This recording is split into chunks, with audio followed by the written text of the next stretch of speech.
कहानी की शुरुआत इब्लिस से होती है। वह एक जीनी है जिसे सुप्रीम बीइंग ने स्मोकलेस फायर से बनाया। जब जीनीस पैदा किए गए तो उनमें से कुछ ने अपने क्रिएटर के खिलाफ जाने की कोशिश की। इस नाफरमानी का नतीजा यह हुआ कि एंजल्स और जीनीस के बीच एक लंबी और भयानक जंग छिड़ गई जो पूरे 300 साल तक चलती रही। इब्लिस इस विद्रोह का हिस्सा नहीं था, इसलिए वह बच गया। लेकिन जंग खत्म होने के बाद सुप्रीम बीइंग ने इंसानों को मिट्टी से मोल्ड करके बनाया। आदेश दिया गया कि सारे एंजल्स और जीनीस पहले इंसान एडम के सामने झुके। सभी ने सिर झुका दिया, लेकिन इब्लिस ने मना कर दिया। घमंड और जिद में उसने सुप्रीम बीइंग का आदेश ठुकरा दिया। नतीजा यह हुआ कि उसे स्वर्ग से निकाल दिया गया। उस पल से इस जीनी की किस्मत इंसानी दुनिया से बन गई। उसका अस्तित्व लैम्प्स, पॉट्स और अलग अलग वेसल से जुड़ गया। जिसने भी इनमें से किसी वस्तु को ढूंढा वह जीनी को बुला सकता था। इसी पल से मशहूर 3 विशेष वाली दास्तान की शुरुआत हुई। सदियों तक उसकी चालें चलती रहीं और इंसानों को गुमराह करना आसान लगता रहा। लेकिन सब कुछ तब बदल गया जब उसे एक ऐसी लड़की मिली जिसने अपनी 3 विशेष सिर्फ दूसरों की भलाई के लिए इस्तेमाल की। जब वह लड़की मरी तो इब्लिस ने उसके शरीर का एक हिस्सा अपने पास रख लिया और कसम खाई कि एक दिन जब भी वह किसी नए मास्टर के जरिए आजाद होगा तो अपना बदला जरूर लेगा। कहानी अब वर्तमान में पहुंचती है, कोरिया में। यहाँ मिलती है कायंग और उसकी दादी पैनगम। कायंग की माँ ने उसे बचपन में ही छोड़ दिया था और वह अपनी दादी की देखभाल में पली। उसकी माँ सिर्फ पैसे भेजती रही, लेकिन कभी माँ का सच्चा प्यार नहीं दिया। असलियत यह थी कि खैयांग एक ऐसी लड़की थी जिसके मन में कई साइकोलॉजिकल इश्यूज थे, जिसे भावनाएं महसूस नहीं होती थी। उसने कायंग को छोड़कर अपने पति और 2 बेटियों के साथ दुबई जाकर नई जिंदगी शुरू कर ली। दूसरी तरफ पैनगम ने अपनी पूरी जिंदगी कायंग को संभालने में लगा दी। उसने उसे सिखाया कि कैसे इमोशंस को पहचानना है। अब कायंग बड़ी हो चुकी है और अपनी दादी के लिए पूरी तरह वफादार है। वह अपनी माँ से आखिरी बार मिलती है और साफ कह देती है कि अगर पैनगम को चोट पहुँचाई तो वह चुप नहीं बैठेगी। इसके बाद वह अपनी माँ से हमेशा के लिए सारे रिश्ते तोड़ देती है। वेकेशन के दौरान कायंग एक डेजर्ट टूर पर जाती है। टूर गाइड सबको चेतावनी देता है कि रेत के तूफानों में कभी कभी एक अजीब सा क्लाउड डस्ट दिखाई देता है जिसे लोग वॉल्सिंग जीनी कहते हैं। डेजर्ट में चलते हुए कायंग ठोकर खाकर गिरती है और उसे एक पुराना लैंप मिलता है। गुस्से में वह लैंप को बार बार रेत पर पटकती है जैसे अपनी माँ का चेहरा कुचल रही हो। जब उसका गुस्सा ठंडा हो जाता है तो वह लैंप को फेंक देती है, लेकिन बार बार वही लैंप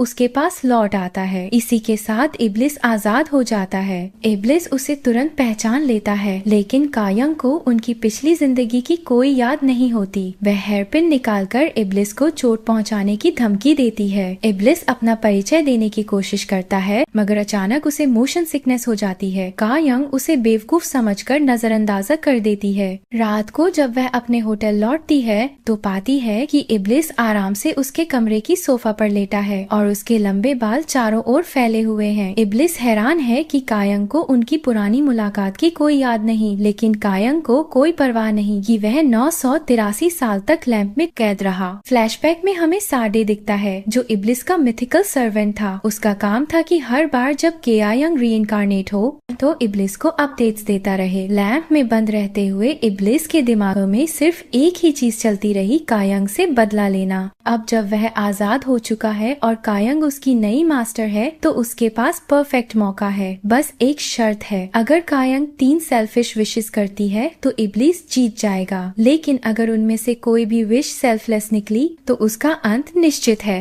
कायंग कोई भी विश करने से इनकार कर देती है। वह अपनी वेकेशन एंजॉय करना चाहती है, लेकिन इब्लिस हर जगह उसका पीछा करता है। बाकी लोग उसे अजीब नजरों से देखते हैं क्योंकि उन्हें सिर्फ कायंग अकेले बातें करती नजर आती है। दुबई में इब्लिस उसे बार बार विश करने के लिए मजबूर करता है। कायंग लैंप से छुटकारा पाने की कोशिश करती है, लेकिन हर बार असफल रहती है। इब्लिस बार बार लौट आता है। इम्प्रेस करने के लिए वह उसे उड़ाकर पूरे शहर का नजारा दिखाता है। मॉल से अचानक एक लड़की का उड़ जाना किसी को दिखाई नहीं देता। इब्लिस उसे दुनिया की सबसे ऊंची इमारत की छत पर ले जाता है और फिर से कहता है मेक अ विश। लेकिन कायंग डरने के बजाय मुस्कुराती है। उसे मजा आता है कि कोई उड़ सकता है। मौका देखकर वह इब्लिस को छत से धक्का दे देती है। इब्लिस एक और इमारत पर जाकर गिरता है, चोट खाता है लेकिन वापस लौट आता है। गुस्से में वह कायंग का गला दबा देता है। कायंग जरा भी नहीं घबराती। वह हंसते हुए पूछती है बताओ गिरने पर दर्द हुआ, और फिर उसे उकसाती है कि अगर हिम्मत है तो मार डालो। फ्लैशबैक में इब्लिस को याद आता है कि उसकी पास्ट लाइफ में वही बच्ची थी जिसने अपनी 3 विशेस से दूसरों की जान बचाई थी। एपिसोड 1 यहीं समाप्त होता है जब इब्लिस कायंग का गला दबा रहा है और उसके पैर हवा में झूल रहे हैं।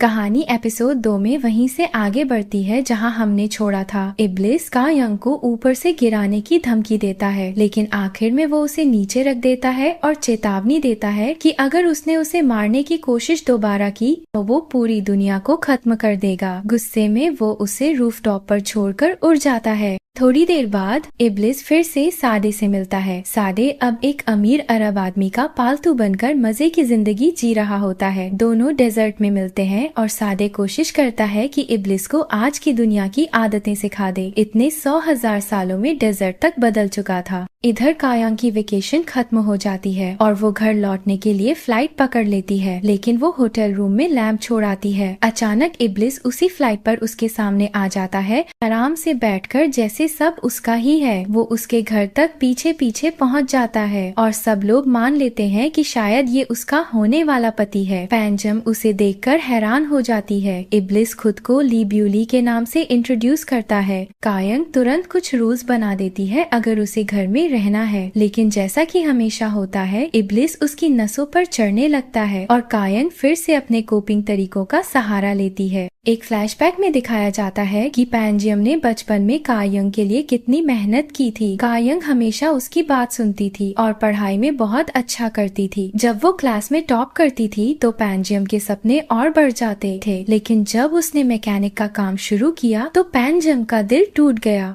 गांव वाले भी फ्लैशबैक में दिखते हैं जो पैंजियम के साथ मिलकर कायंग को संभालने की कोशिश करते थे। अब जब इब्लिस उसके साथ रह रहा है तो वो सादे पर डिपेंड करता है मॉडर्न दुनिया को समझने के लिए। गांव वाले सादे को देखकर सोचते हैं कि शायद ये कोई मेहनती टूरिस्ट है जो समर के लिए आया है। मैकेनिक शॉप में सैंगटे अपनी कार की टेल लाइट ठीक कराने आता है। कायंग नोटिस करती है कि लाइट पर खून और बाल लगे हैं, लेकिन वो कुछ कहती नहीं। सैंगटे गांव के गेस्ट हाउस का मालिक है। इसी बीच गांव का चीफ्टेन चांगसिक इब्लिस और कायंग को देख लेता है। इब्लिस उसे लोकल डिग्निटरी समझकर अजीब तरीके से ग्रीट करता है। वो उसकी नाक से अपनी नाक 3 बार टकरा देता है। चांगसिक डर जाता है और सोचता है कि ये कोई गे सीन है। गुस्से में वो इब्लिस को मारने की धमकी देता है और इब्लिस तुरंत खुद को इनविंसिबल बना लेता है। कायंग परेशान होकर उसे स्टोर ले जाती है और समझाती है कि उसने क्या गलत किया। भले ही वो साइकोपैथ है, लेकिन कायंग ने लोगों के इमोशंस पढ़ना बहुत पहले सीख लिया था। इसी बीच मिनजी की मुलाकात आयरम से होती है, जो नए रियल स्टेट मोगल एजिलाइल का सेक्रेटरी है। वहीं दूसरी तरफ इब्लिस पहली बार कार्बोनेटेड ड्रिंक पीता है और उसका दीवाना हो जाता है। फिर उसे मशीन गेम्स का नशा लग जाता है, जबकि कायंग अपनी रूटीन पर टिकी रहती है और हाइकिंग के लिए निकल जाती है। वापस आते वक्त इब्लिस उससे पैसे मांगता है ताकि गेम्स खेल सके। जब वो मना करती है तो वो खुलासा करता है कि उसने पैंजियम के पर्स से पैसे चुराए हैं। कायंग गुस्से में उसे ढूंढती फिरती है और शाम होते होते इब्लिस अचानक के सामने आ खड़ा होता है। कायंग जानबूझकर उसे गाड़ी से टक्कर मार देती है। असल में जब इब्लिस चोट खाता है तो साडे भी पेन महसूस करता है। वो लैंप में जाकर बॉस से मिलने जाता है और जान लेता है कि कायंग एक साइकोपैथ है। इसके बाद साडे इब्लिस को इंटरनेट कैफे ले जाता है ताकि वो कायंग के बारे में और सीख सके। दूसरी तरफ कायंग मिंजी के हॉस्पिटल पहुंचती है और अपनी भड़ास निकालती है। इब्लिस समझ जाता है कि दुनिया खत्म करने की धमकी कायंग पर बिल्कुल बेकार है। वो नया तरीका अपनाता है। इस बार वो कायंग को मैकेनिक शॉप में बंद करके आग लगा देता है, लेकिन कायंग दूसरे दरवाजे से बाहर निकल जाती है और इब्लिस की धुनाई कर देती है। विलेजर्स और फायर फाइटर्स आकर देखते हैं कि आग तुरंत बुझ चुकी है और इब्लिस की हालत खराब है। लोग बीच में आने की कोशिश करते हैं, लेकिन इब्लिस खुद कहता है कि उसे बीट करने दो। कायंग उसे दुकान ठीक करने का हुक्म देती है और चली जाती है। बाद में कायंग मिंजी के साथ डिनर करती है, ऐसा उसका रूटीन है। वहीं वो अपने मन की बात कहती है कि जब पैंजियम मर जाएगी तो वो भी सुसाइड कर लेगी। उसे डर है कि पैंजियम के बिना वो अपने रूटीन पर टिक नहीं पाएगी। कई सालों से कायुंग अपनी मौत की प्लानिंग कर रही थी, यहाँ तक कि उसने कॉफिन मेकिंग स्टोर तक खरीद लिया था। इब्लिस अपनी इनविजिबिलिटी पावर से ये सब सुनता है। कायंग उसे देख लेती है, लेकिन मिंजी को लगता है कि कायंग खुद से बातें कर रही है। घर जाते वक्त इब्लिस फिर सामने आ जाता है। कायंग उसे एक हेयर पिन देती है और कहती है कि वो ये तब पहने जब सिर्फ उसके सामने दिखना हो। बातचीत के दौरान इब्लिस विशेस का टॉपिक फिर छेड़ता है। कायंग गुस्से में पूछती है कि क्यों वो इतनी जल्दी उसे मारना चाहता है। इब्लिस बताता है कि उसे जल्दी करना है ताकि वो भी बाकी इंसानों की तरह करप्ट हो जाए, लेकिन कायंग साफ कहती है कि उसे इंसानों पर भरोसा है और ये भरोसा उसे पैंजियम ने दिया है। आखिरकार कायंग अपनी पहली विश रखती है। वो कहती है कि अगर इब्लिस को लगता है इंसान करप्ट हैं, तो उसे साबित करना होगा। उसकी पहली विश यही है कि वो रात में मिलने वाले पहले 5 लोगों की विशेस पूरी करे। अगर 5 में से 3 से ज्यादा सेल्फिश निकले तो इब्लिस जीत जाएगा। कायंग वादा करती है कि फिर वो जल्दी जल्दी अपनी बाकी विशेस कर लेगी और उसके हाथों मर जाएगी। इब्लिस हैरान हो जाता है, लेकिन चैलेंज से एक्साइट भी। एपिसोड 3 की कहानी वहीं से शुरू होती है जहां इब्लिस और कायंग सड़क पर खड़े हैं, इंतजार कर रहे हैं कि 5 लोग उनके रास्ते आएंगे। इन 5 में से 3 लोगों को इब्लिस को करप्ट करना है। चलते चलते इब्लिस कायंग को बताता है कि उसे स्वर्ग से इसलिए निकाल दिया गया क्योंकि उसने इंसानों को सजदा करने से इनकार कर दिया। अब उसे मौका मिला है कि कायंग को भी बिगाड़ दे और ये सोचकर वो और भी एक्साइटेड है। सबसे पहले जिस इंसान से वो टकराते हैं वो है इमस्योन, वही स्टोर वाली महिला जिस पर पिछले एपिसोड में सुपरवाइजर ने बहुत चिल्लाया था। वो कायंग से कहती है कि वीकेंड पर अपने कार का ऑयल चेंज कराने मैकेनिक शॉप आएगी। दूसरा इंसान है बूग्योंग, जो कायंग की पुरानी स्कूलमेट है और अब बैंक में काम करती है। तीसरा एनकाउंटर थोड़ा अजीब है क्योंकि वो एक डॉग से होता है। डॉग कायंग पर भौंकता है और वो शिकायत करती है कि हर डॉग उस पर ही भौंकता है। चौथा इंसान संगते है और आखिरी है योंग ह्योन, जो एक यूट्यूबर है और डा जिनसे शादीशुदा है। इन 5 लोगों के नाम देखने के बाद इब्लिस वार्निंग देता है कि वो कोई अच्छा जिन नहीं है, बल्कि दुनिया में खेओस फैला सकता है। कायंग इससे डरती नहीं है। उसी रात कायंग को एक सपना आता है जिसमें वो अपने आप को हंसते हुए देखती है, सोने से घिरी हुई, बहुत खुश। अगली सुबह साडे टेंशन में है कि अगर कायंग ने बार बार अच्छे विशेस मांग लिए तो इब्लिस बेट हार जाएगा। इब्लिस साडे को कायंग की वर्कशॉप पर काम करने भेज देता है ताकि वो उसके करीब रहे और खुद कायंग से दूर रह सके। लेकिन ये प्लान फेल हो जाता है क्योंकि कायंग तुरंत समझ जाती है कि साडे को उसी ने भेजा है। इब्लिस जितना भी छिपने की कोशिश करता है वो छिप नहीं पाता। हार मानकर इब्लिस डिसाइड करता है कि उसे जानना होगा कि कायंग की पिछली जिंदगियों में उसने क्यों इंसानों को चुना था। वो टाइम ट्रैवल करता है और कायंग के अलग अलग रूप देखता है। एक जिंदगी में वो उसे बचाने जाता है और खुद गोली खा लेता है। एक जोसेन एरा में उसका सिर कलम कर दिया जाता है। बार बार फेल होने के बाद वो वापस आता है और कायंग से सीधे पूछता है, लेकिन कायंग कोई जवाब नहीं देती, बस पूछती है कि आखिर ये विशेस कब शुरू होंगी। इब्लिस उसे समझाता है कि लैम्प तभी सामने आता है जब इंसान की इच्छा अपनी पीक पर हो। साथ ही वो उसे एक क्विल के बारे में बताता है जो सिर्फ सच लिखती है और उसका सच कभी मिटता नहीं। इब्लिस उसे एजेलाएल की बिल्डिंग पर ले जाता है और कहता है कि उसके पंख से एक फेदर निकालो। वो कायंग को रूफ टॉप से धक्का दे देता है ताकि एलाएल उसे पकड़ ले और इसी बीच कायंग फेदर चुरा लेती है और भाग आती है। असल में एजलाएल इब्लिस का भाई है, लेकिन दोनों का ह्यूमंस के बारे में नजरिया अलग है। एजलाएल इब्लिस को नापसंद करता है और उसकी लैम्प को डेजर्ट में ढकने की कोशिश करता है। गुस्से में इब्लिस उसका नया बिल्डिंग तोड़ देता है। कायंग फेदर को टेस्ट करती है और उसमें लिखती है कि वो अपनी दादी पैंजियम पर बोझ है, लेकिन फेदर खुद करेक्ट कर देता है और बताता है कि वो अपनी दादी की ताकत है। ये पढ़कर कायंग बहुत इमोशनल हो जाती है और उसे राहत मिलती है। दूसरी तरफ स्टोर में फिर से इमस्योन पर चिल्लाया जाता है। इसी वक्त लैम्प उसके सामने आता है और वो विश करती है कि वो खुद स्टोर मैनेजर बन जाए और अपने बॉस की बॉस बन जाए। उसकी विश तुरंत पूरी हो जाती है और सब शॉक्ड रह जाते हैं। बाद में इब्लिस कायंग से मिलता है और उसे बताता है कि इमसियोन की विश पूरी हो चुकी है। बातों बातों में मिंजी का जिक्र आता है और इब्लिस पूछता है वो कौन है। फ्लैशबैक में दिखता है कि जब मिंजी को लोग परेशान करते थे तो कायंग ने उन्हें धमकाया था कि वो उन्हें जला देगी। उसके बाद से दोनों लाइफ लॉन्ग फ्रेंड्स बन गए। उधर एजेलाइल इब्लिस और कायंग पर नजर रख रहा है। आयरम उसे बताती है कि इब्लिस सादे पर डिपेंड कर रहा है। उसी दौरान इब्लिस एक आदमी से गेम मशीन पर टकराता है जो बहुत बदतमीजी करता है। इब्लिस सादे को बोलता है कि उसे सबक सिखाओ। सादे अपनी असली रूप में बीस्ट बनकर उस आदमी को एली में कॉर्नर कर देता है। डर से आदमी लगभग बेहोश हो जाता है। तभी आयरम अपने बर्ड रूप में आती है और उस आदमी को बचा लेती है। दोनों जंगल की तरफ भागते हैं और बात करते हैं। पता चलता है कि आयरम और सादे पुराने दोस्त हैं और उसी ने सादे को कायंग की रीइंकार्नेशन ढूंढने में हेल्प की थी। विलेजर्स वहां आते हैं और सादे को जैगुआर समझकर ढूंढने लगते हैं। अगले दिन सादे और डिटेल्स लेकर इब्लिस को बताता है। वो बताता है कि कायंग हर दिन कोई डेंजरस हॉबी करती है, क्लाइंबिंग, डाइविंग,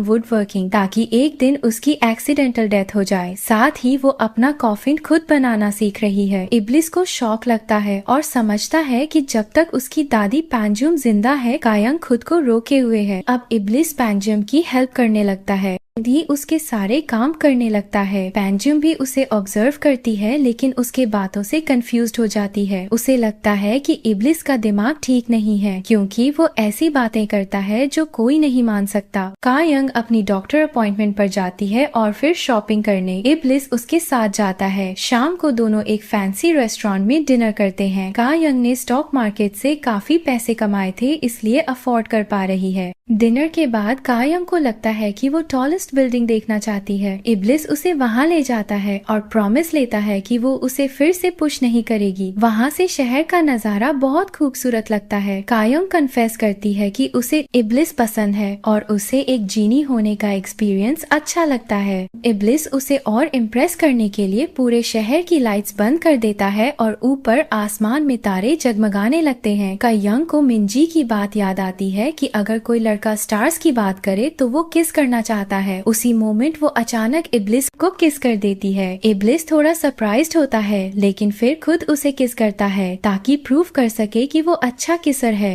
एपिसोड का एंड होता है जब दोनों स्काई स्क्रेपर के रूफटॉप पर पैशनेट किस शेयर करते हैं और धीरे धीरे पूरे शहर की लाइट्स दोबारा जल उठती हैं। एपिसोड 4 की शुरुआत होती है इब्लिस के रिग्रेट से। पिछली रात रूफटॉप पर कायंग के साथ जो किस हुआ था उसे याद करके इब्लिस परेशान है। उसे लगता है ये गलती थी लेकिन दूसरी तरफ कायंग के मन में बस एक ही ख्याल है, वो उसे फिर से किस करना चाहती है। इब्लिस बार बार उससे बचने की कोशिश करता है। उधर बैंक में बोग्योंग फिर से कायंग का अकाउंट चेक करती है। उसे चिढ़ है कि उसका बॉस कायंग को हमेशा रॉयल्टी जैसा ट्रीट करता है और उसे बार बार कहता है कि कायंग को खुश रखो। घर पर इब्लिस को पैनिक हो जाता है जब उसे पता चलता है कि कायंग बारिश बुलाने के रिचुअल्स खोज रही है, लेकिन उसके लिए बुरी खबर ये है कि मौसम की बारिश अगले हफ्ते ही होगी। इसी बीच कायंग अपने लुक को लेकर ऑब्सेस्ड हो जाती है। इससे लगता है कि इसके बाद वो और भी सुंदर लग रही है। इब्लिस अपने फ्रस्ट्रेशन को साडे से शेयर करता है। साडे हंसते हुए कहता है कि पहले डेंटिस्ट जाकर अपना इलाज कराओ। इब्लिस मिंजी की डेंटल क्लिनिक पहुंच जाता है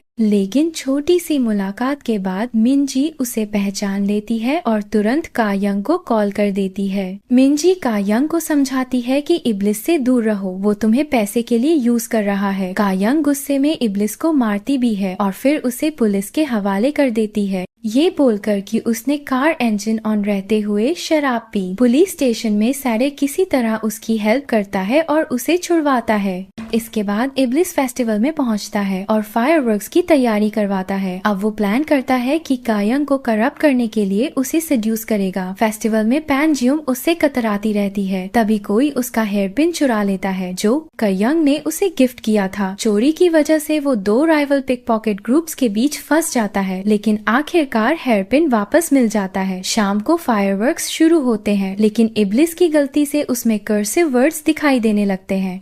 इसी बीच एलायल कायंग से मिलने आता है और सच बताता है कि वो एक एंजल है, एंजल ऑफ डेथ। कायंग पूछती है कि ये सब बताने की जरूरत क्यों है। एलायल कहता है कि उसका काम है इब्लिस को तब मारना जब वो इंसानों के आगे झुक जाएगा। वो चाहता है कि कायंग जीत जाए। ये सुनकर कायंग गुस्सा हो जाती है और उसे भगा देती है। एलायल नाराज होकर आयरन पर अपना गुस्सा निकालता है। फेस्टिवल खत्म होने के बाद मिंजी इब्लिस को ड्रिंक्स पर ले जाती है। मिंजी साफ बोलती है कि वो कायंग की लाइफ से निकल जाए क्योंकि वो उसकी रूटीन डिस्टर्ब कर रहा है। इब्लिस उसकी बातों पर हंसने लगता है और दोनों हंसते हंसते बातें करने लगते हैं। तभी कायंग उन्हें साथ देख लेती है और जेलस हो जाती है। वो मिंजी को घर छोड़ देती है और इब्लिस को रेस्टोरेंट का बिल भरने के लिए अकेला छोड़ देती है। बिल न चुका पाने पर इब्लिस खुद पुलिस को कॉल करता है। कायंग उसे बेल कराती है। इसी दौरान कायंग उसे बताती है कि एजेलायल उससे मिलने आया था। इब्लिस बताता है कि वो और एजेलायल एक वॉर में थे। वॉर तो बहुत पहले खत्म हो गई, लेकिन एजेलायल अब भी पीछे नहीं हटा है। वो कायंग को अपने बाकी भाइयों के बारे में भी बताता है और कहता है कि उनमें से एक के पास बारिश को कंट्रोल करने की शक्ति है। ये सुनकर कायंग की आंखों में एक्साइटमेंट आ जाती है और इब्लिस तुरंत भाग जाता है ताकि उसे और सवाल ना करने पड़े। अगले दिन कायंग को एक रूड कस्टमर मिलता है, लेकिन साडे उसकी हेल्प करता है। उसी समय इम्सियोन अपनी नई पावर को सिर पर चढ़ा लेती है और इब्लिस को समन करती है। वो अपनी दूसरी विश मांगती है। वो 20 साल पीछे जाकर मैनेजर बनना चाहती है। इब्लिस उसकी विश पूरी कर देता है और इस दौरान वो यंग कायंग से भी मिलता है और उसकी मेमोरी बदल देता है। रात होते ही बारिश शुरू होती है और कायंग एक्साइटेड होकर इब्लिस को किस के लिए ढूंढने लगती है। जब तक वो उसे पाती है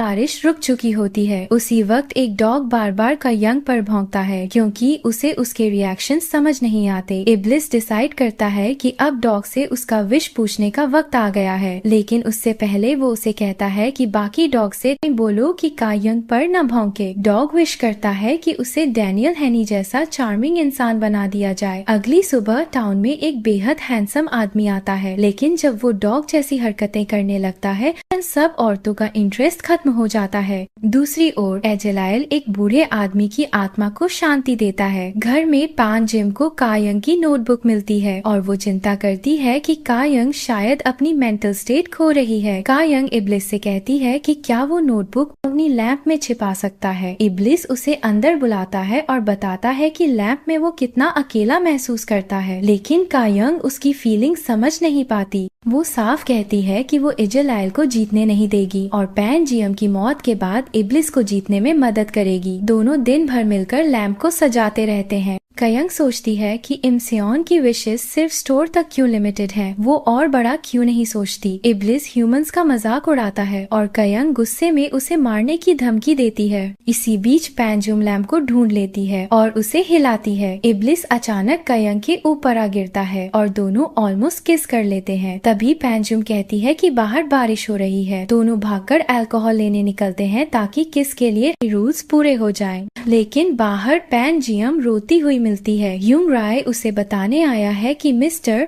किम की डेथ हो गई है। सब फ्यूनरल में शामिल होते हैं। वहीं कायंग अपनी ग्रैंडमा को सुनती है कि अगर वो बीमार हो गई तो कायंग पर बोझ बन जाएगी। कायंग इस बार खुद इब्लिस को समन करती है और अपनी दूसरी विश बोलती है। वो चाहती है कि पैनजियम फिर से यंग हो जाए, उसकी उम्र कायंग जितनी हो।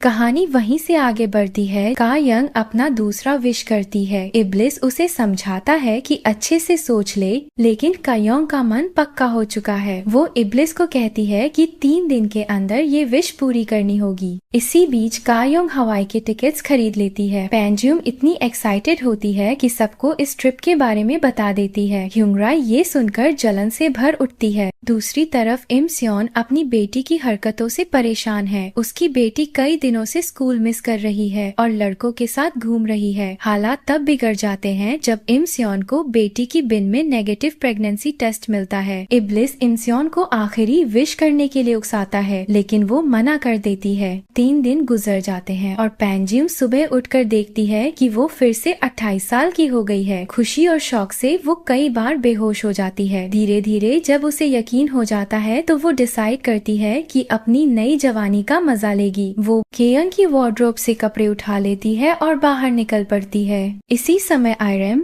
एजलाइल को बताता है कि का यंग ने फिर से एक नोबल विश की है। विश ऐसा था जिसमें उसने अपने लिए कुछ नहीं मांगा। एजलाइल टेंशन में पड़ जाता है कि कहीं वो अपने भाई को मारने का मौका न खो दे। दूसरी तरफ इब्लिस भी डर रहा है कि कहीं वो बेट न हार जाए। एलाइल इब्लिस के लैंप में पहुंचकर उसे डांटता है। वो कहता है कि इब्लिस की मेथड्स पुराने हो चुके हैं और वो इंसानी दुनिया को डिस्टर्ब कर रहा है। इब्लिस अपनी कीमत साबित करने का मौका मांगता है। उसी समय किम गे जो डॉग है वापस आता है अपना दूसरा विश करने। वो चाहता है कि उसे पैसे और आइडेंटिटी कार्ड्स मिले ताकि वो दुनिया में सरवाइव कर सके। इब्लिस उसे इतना पैसा देता है कि वो नया आइडेंटिटी खरीद लेता है और बॉस बन जाता है। इधर एजलाइल जब वापस अपनी बिल्डिंग पहुंचता है तो देखता है कि इब्लिस ने उसका सारा पैसा सेफ से निकाल लिया है और उसकी पेंटिंग भी खराब कर दी है। शहर में पैंजियोंग खुशी खुशी वॉक करती है, दुकानों की विंडोज में खुद को निहारती है। कायोंग उसे पकड़ने की कोशिश करती है लेकिन जल्दी थक जाती है। वो डिसाइड करती है कि ग्रैंड माँ के लिए कुछ रूल्स बनाएगी। पैंजियोंग को मनाती है कि अपना पुराना फोन छोड़ दे और सबको बोले कि वो एक स्टूडेंट है जो 6 मंथ्स के लिए यहाँ है। इब्लिस अचानक बीच में आकर डिनर मांगता है और दोनों उसे चिल्लाकर भगा देते हैं। अगली सुबह इब्लिस कैबेज फार्म में जॉब कर लेता है। वो इतना मेहनत करता है कि लंच से पहले ही पूरा काम खत्म हो जाता है। खुश होकर उसे पता चलता है कि फार्म्स में काम करने पर पैसा भी मिलता है और खाना भी। रात को सैंगटे अपनी ट्रक में डियर से टकरा जाता है। ट्रक में उसे लैंप मिलता है। वो उसे रब करता है और इब्लिस सामने आ जाता है। इब्लिस उसे जीनी के रूल्स समझाता है। सैंगटे मजाक में विश करता है कि डियर बच जाए। डियर अचानक उठकर चलने लगता है और सांगटे हैरान रह जाता है कि उसने पहला विश वेस्ट कर दिया। गुस्से में वो इब्लिस को गालियां देता है लेकिन इब्लिस पलटकर उसे उसकी जगह दिखा देता है। सीन कट होता है मैंशन की तरफ जहाँ जुनू और उसका बेटा जंगहुन आते हैं। टाउन के लोग पेपर्स लेने आते हैं और नोटिस करते हैं कि मैंशन के आसपास कई टैटू वाले लोग घूम रहे हैं। छांग से खिड़की से झांकते एक गंदे रूप वाले आदमी को देखता है लेकिन वो तुरंत गायब हो जाता है। कायंग अपने घर पर कैमरास इंस्टॉल कराती है ताकि पैंजियम पर नजर रख सके। पैंजियम जमीन खोदकर पुराने पैसे निकालना चाहती है लेकिन केयंग बताती है कि उसने वो पैसे इन्वेस्ट करके स्टॉक से फॉर्चून बना लिया और मिन जी की पढ़ाई भी उसी से कराई। पैंजियम इम्प्रेस्ड होती है और प्रॉफिट शेयर करने को मान जाती है। अगली सुबह मिंजी पैंजियम को बाइक एक्सीडेंट से बचा लेता है और दोनों जल्दी फ्रेंड्स बन जाते हैं। बैंक में बू योंग का फ्रस्ट्रेशन बढ़ जाता है। मैनेजर उसे कहता है कि खा योंग को स्वीट टॉक करे। वहीं उसे लैंप मिल जाता है और वो अपना पहला विश करती है खा योंग के बैंक अकाउंट का सारा पैसा उसे मिल जाए। कायंग जब ये सुनती है तो शॉक नहीं होती और न ही परेशान होती है लेकिन इब्लिस खुश होता है क्योंकि अब लग रहा है कि वो बेट जीतने वाला है। कायंग उसे गले लगा लेती है क्योंकि वो नहीं चाहती कि एजलाइल उसका सिर काट दे। जैसे ही वो गले मिलते हैं दीवारों पर बने पुराने इंस्क्रिप्शंस चमकने लगते हैं। कायंग पूछती है कि लैंप का आवर-ग्लास क्यों नहीं चलता। इब्लिस बताता है कि वो क्लॉक नहीं बल्कि उसका अर्न है जिसमें उसकी राख है। कायंग जब उसे छूती है तो सैंड ऊपर उठकर उसकी उंगली से मिल जाता है। उसकी वॉच उल्टी डायरेक्शन में चलने लगती है और उसे विजन दिखता है जिसमें वो लैंप के अंदर है। उसे दिखता है कि इब्लिस घुटनों पर बैठा है और कोई कमोशन हो रहा है। ये विजन देखकर केयंग शॉक हो जाती है क्योंकि ये वही ड्रीम है जो उसे पहले भी आया था। वो पूछती है कि क्या इब्लिस ने कभी उसे पास्ट लाइफ में लैंप के अंदर लाया है। इब्लिस को कुछ याद नहीं और वो कहता है कि ये इम्पॉसिबल है। अगले दिन जानू अपने बेटे जंगहुन के साथ मैकेनिक शॉप आता है। जंगहुन कायंग को गोर्यो डायनेस्टी की ट्रेड रूट्स के बारे में बताने लगता है। उसका बोलने का अंदाजा अजीब होता है लेकिन कायंग ध्यान नहीं देती। तभी साडे वहाँ आता है और जंगहुन उसकी मिस्टिकल शैडो देख लेता है। केयंग घर लौटती है और पैंजियम को अपने फेवरेट हील्स पहने देखकर चिढ़ जाती है। कैफे में वो देखती है कि पैंजियम और मिंजी खुश होकर बातें कर रहे हैं। जलन में वो और गुस्सा हो जाती है। इब्लिस सामने आकर पूछता है कि क्या हगिंग के भी रूल्स होते हैं। कायंग कुछ नहीं कहती और गुस्से में वहाँ से चली जाती है। उसी समय एजलाइल अपनी रूंड पेंटिंग को ठीक करने की कोशिश कोशिश करता है। गुस्से में वो इब्लिस को ढूंढ लेता है और दोनों सोजू बॉटल में लड़ाई शुरू कर देते हैं। दोनों एक दूसरे पर वार करते रहते हैं जब तक थक नहीं जाते। रात को का यंग फिर से अपने विजन के बारे में सोचती है। उसे याद आता है कि किसी यंग गर्ल की आवाज प्लीज कह रही थी। वो सोचती है कि आखिर वो लड़की किससे और किस चीज के लिए भीख मांग रही थी। तभी एजेलाइल उससे मिलने आता है। वो का यंग को समझाता है कि तीसरा राइचस विश करो। वो उसे ऑफर करता है कि वो उसे पास्ट में लेकर जाएगा ताकि का यंग खुद देख सके कि इब्लिस उसे क्यों मारना चाहता है और उसकी मौत कैसे हुई थी। एजेलाइल केयांग को एक टेम्पटिंग ऑफर देता है। वो कहता है कि दोनों एक्चुअली एलाइज हैं क्योंकि उनका दुश्मन तो एक ही है, इब्लिस। लेकिन केयांग गुस्से में उसे स्पेड से मारती है और भगा देती है। उसी वक्त आयरम को दर्द महसूस होता है जबकि वो साडे के साथ डेट पर होती है। अगली सुबह पुलिस का यंग की शॉप पर आती है। वो लोग एक ब्लॉन्ड औरत को ढूंढ रहे होते हैं जो हाल ही में मिसिंग हो गई है। कायंग और साडे वादा करते हैं कि अगर वो औरत दिखी तो तुरंत पुलिस को बताएंगे। कायंग जब उस औरत की फोटो देखती है उसे शक होता है कि सांग तय की गाड़ी की टेल लाइट्स पर जो खून उसने देखा था शायद उसी औरत का था। लकीली उसके पास टूटे हुए ग्लासेस भी होते हैं। शहर के दूसरी तरफ एक और डेड बॉडी मिलती है। आयरम और एजेलाइल देखते हैं कि पुलिस बॉडी को मॉर्चरी ले जा रही है। एजेलाइल पहली बार खुलकर बताता है कि डेथ एंजल होना कितना भारी पड़ता है उस पर। आयरम उससे पूछती है कि वो कायंग के पास क्यों गया था। उधर इब्लिस अपने यंग दोस्त सांग हेयोक से मिलता है। तभी साडे इंटरप्ट करता है और उसे बताता है कि एजेलाइल ने कायंग को ऑफर दिया था। इब्लिस तुरंत समझ जाता है कि अब कायंग बैड मूड में होगी और अपना गुस्सा उसी पर निकालेगी। तो उसे ढूंढने जाता है और देखता है कि कायंग समुद्र में स्नॉर्कलिंग कर रही है। वो एक्चुअली अपनी मौत रिहर्स कर रही होती है। इब्लिस बबल फॉर्म में उसके सामने आता है और उसका गियर ठीक कर देता है। इस बीच इमसेओन अपनी बेटी से परेशान है। उसे नोटिफिकेशन मिलता है कि जोंगहुआ एक मोटेल में किसी लड़के के साथ है। जब वो वहाँ पहुँचती है तो देखती है कि दोनों सिर्फ कंप्यूटर गेम्स खेल रहे हैं। गुस्से में इमसेओन इब्लिस को समन करती है और अपनी भड़ास निकालती है। इब्लिस उसे एक कहानी सुनाता है। एक आदमी ने 72 साल तक अपनी आखिरी विश बचाकर रखी थी और जब उसने वो विश मांगी तो बोला कि इब्लिस उसकी बाकी 2 विशेस को भुला दे। सुनकर इमसेओन के चेहरे पर हल्की रोशनी लौट आती है। घर पर पैन जियोंग फिर से कायंग की वार्डरोब रेड करती है। इस बार कायंग ने आउटफिट स्टाइल करने के लिए फोटोज भी छोड़ दी होती हैं। पैन जिम कैफे में मीजी से मिलती है। बॉगजा उन्हें देख लेती है और टाउन की बाकी और लेडीज को खबर कर देती है। सब ये सोचकर परेशान है कि जब पैन जिम बाहर थी तब मीजू उसके घर क्यों रहने लगी। सुंग राय सबको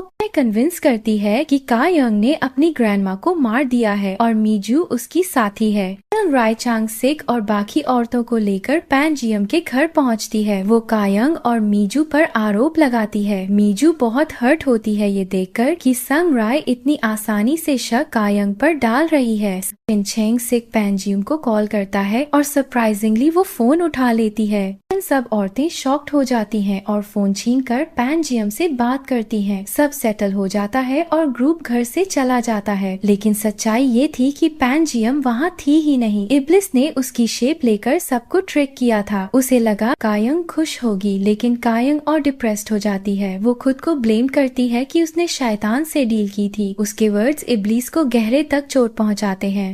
इसी दौरान आयरम फिर से मिनजी से मिलती है। वो बताती है कि वो डेफ है और सिर्फ लिप्स पढ़ सकती है।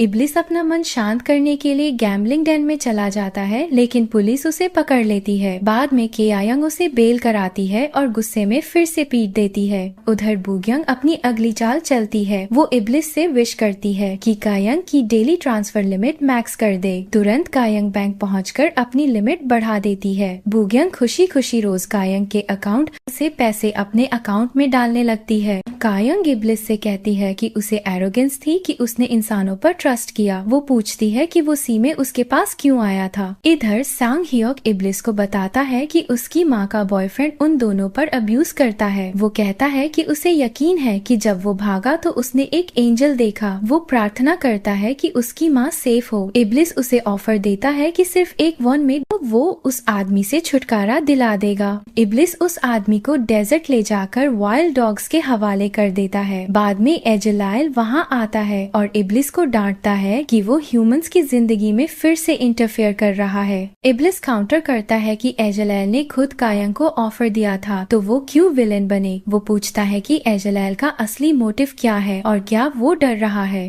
कोरिया में कायंग अपनी वॉच दिखाकर मैकेनिक से चेक कराती है कि आवर ग्लास टच करने पर क्या हुआ था, लेकिन वॉच बिल्कुल ठीक निकलती है। घर लौटकर कायंग लैम्प को ध्यान से देखती है और पीछे एक पुराना इंस्क्रिप्शन पाती है। वो उसे गूगल ट्रांसलेट करती है और शॉक होती है कि लैम्प सन 1041 एडी में बना था। मतलब इब्लिस ने झूठ बोला, क्योंकि उसके बताए समय से 20 साल गायब थे। बैंक में बूग्यांग पर मुसीबत आ जाती है। मैनेजर जान जाता है कि कायंग के अकाउंट से उसकी अकाउंट में पैसे ट्रांसफर हो रहे हैं। वो उसे वार्न करता है कि इश्यू क्लियर करो, वरना कायंग बैंक पर केस करेगी। मैंशन में जंगहुन एटिक में लॉक्ड आदमी को एक एप्पल देता है। उसके पैर में एक स्ट्रिंग बंधी होती है। जंगहुन उसे एक बुक देने के लिए थैंक यू कहता है और निकल जाता है। सीन कट होता है एजलाइल के ऑफिस की तरफ। कायंग वहां आती है और उसका ऑफर एक्सेप्ट कर लेती है। एजलाइल उसे पास्ट में ले जाता है, उस रात में जब उसकी मौत हुई थी। इब्लिस डेजर्ट में अपने अगले मास्टर का इंतजार कर रहा था। वहीं कुछ ट्रेडर्स वाइल्ड डॉग से बचने के लिए एक स्लेव बॉय हनबिश को डॉग्स के सामने फेंक देते हैं।